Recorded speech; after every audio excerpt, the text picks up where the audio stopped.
Et salut! Alors dans cette vidéo, on va voir comment déterminer les lignes de niveau d'une fonction. Alors dans la vidéo précédente, on avait déjà pas mal introduit ce qu'était une ligne de niveau, on avait vu rapidement, de façon assez intuitive, comment les représenter.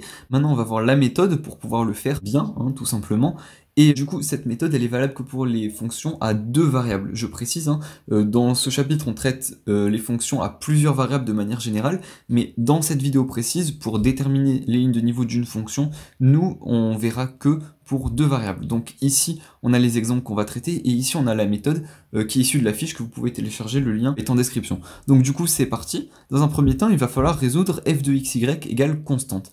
Alors f de xy, c'est ça, donc on va dire que y moins 2x est égal à constante, alors la constante, je vais l'appeler c, et du coup, on doit, dans la deuxième étape, exprimer y en fonction de x et de la constante. Donc du coup, c'est facile, ça va nous donner y est égal à 2x plus c. Donc c est une constante. Maintenant, ce qu'il va falloir faire, alors je ne vais pas préciser, mais ça paraît assez intuitif, étant donné que la constante est une constante, on va pouvoir l'exprimer suivant des chiffres, tout simplement. Par exemple, 1, 2, 3, on pourrait aussi l'exprimer en fonction de 0,5, 2,5 et tout. Bon, nous, on va rester simple, donc on va l'exprimer en fonction de nombres entiers. Donc si je prends par exemple c égale 0, du coup, on aurait quoi? On aurait y égale 2x. Si on a c est égal à 1, on aurait quoi? On aurait y égale 2x plus 1. Alors là, vous voyez un peu le schéma général se dégager, on aura à chaque fois 2x plus ou moins, là on a choisi les nombres entiers, donc plus ou moins un nombre entier. Donc la fonction 2x, elle ressemble à ça. Donc du coup, je vais un peu la tracer vite fait ici, donc ce serait quelque chose comme ça. Ensuite, on aurait 2x plus 1, la fonction 2x plus 1, elle ressemble à ça. Donc c'est exactement la même que 2x, sauf qu'on la monte d'un, donc du coup ce serait quelque chose comme ça, etc. etc. On pourrait faire 2x moins 1 aussi, ce serait quelque chose comme ça.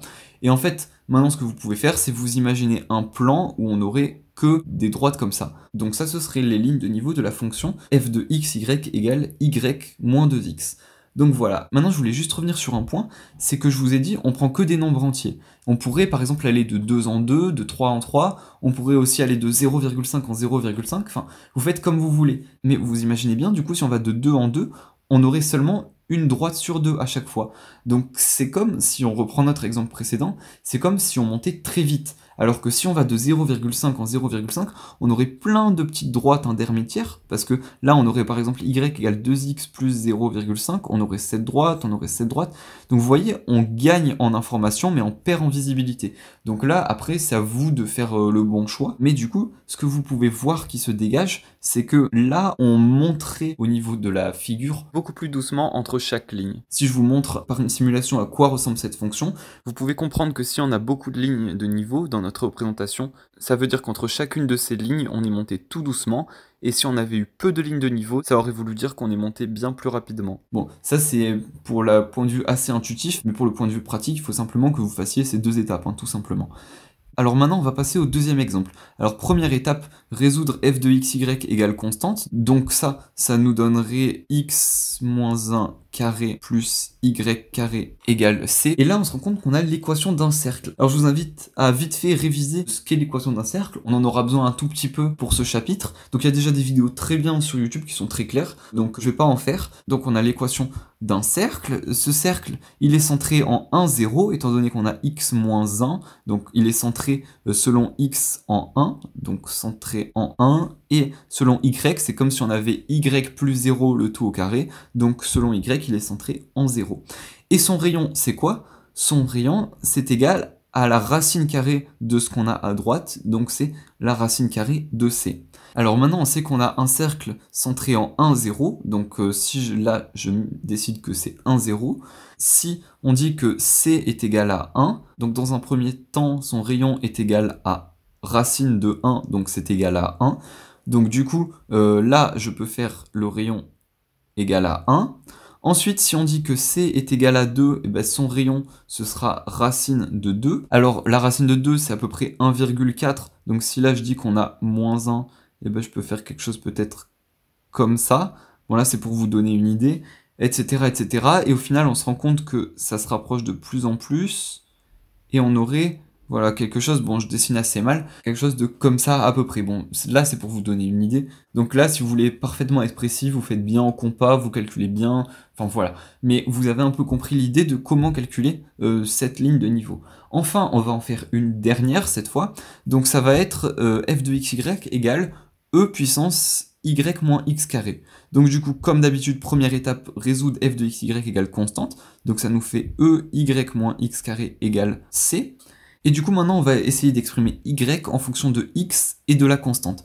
Donc du coup, c'est parti pour exprimer y en fonction de la constante. Alors, peut-être faites-le de votre côté, mettez la vidéo sur pause. Donc du coup, si vous avez mis la vidéo sur pause, il faut appliquer le logarithme népérien. Donc ln de e, ça efface le e, du coup ça fait y moins x carré est égal à ln de c, étant donné qu'on a appliqué le logarithme. Et du coup, maintenant, c'est facile d'exprimer y, ça nous fait y est égal à x carré plus ln de c, comme ceci. Et du coup, maintenant, si je dessine ça sur mon dernier graphe, qu'est-ce que ça me donne? Alors, si je dis que c est égal à 1 dans un premier temps, du coup, ça nous donne quoi? Ça nous donne y est égal à x carré plus ln de 1, ça fait 0, donc ça nous fait x carré. Si je dis que c est égal à... Bah, j'aurais dû mettre 0 d'emblée, en fait. Alors, remarquez que si j'ai c égale 0, ln de c, c'est pas défini, donc je peux pas, tout simplement. Si j'ai 1, je peux. Par contre, si j'ai 2, donc si c est égal à 2, dans ce cas, j'ai y égale x carré plus ln de 2.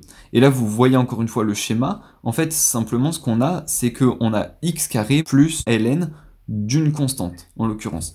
Donc si je dessine dans un premier temps y égale x carré, et ben on aurait quelque chose à peu près comme ça, voilà. Maintenant pour x carré plus ln de 2, qu'est-ce que je vais avoir? Alors je vais monter de ln de 2 en l'origine, alors ln de 2 ça fait à peu près 0,5, donc si là je mets 0,5, et ben ça va me faire x carré, sauf que je monterai de 0,5, donc ça va faire quelque chose comme ça.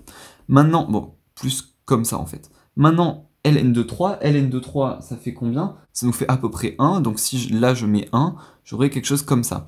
Et etc., etc., on voit également un schéma un peu se dessiner. Donc voilà, encore une fois, quand on vous demande de dessiner les lignes de niveau, on vous demande pas de faire quelque chose de parfait, mais on vous demandera plutôt de montrer que vous avez bien compris quelle serait la représentation générale, en quelque sorte, de la fonction. Donc voilà, j'espère sinon que vous avez bien compris la méthode, qui est pas très compliquée, mais dans son application, là il y a quand même 2 trucs à savoir, et le troisième qui est un peu bonus. Si vous avez bien compris, vous pouvez lâcher un petit like, ça fait super plaisir. Si vous avez des questions, vous pouvez les laisser dans les commentaires. Et nous, du coup, on se retrouve dans une vidéo suivante, dans laquelle on continuera de parler de ces fonctions à plusieurs variables. Du coup, à tout de suite!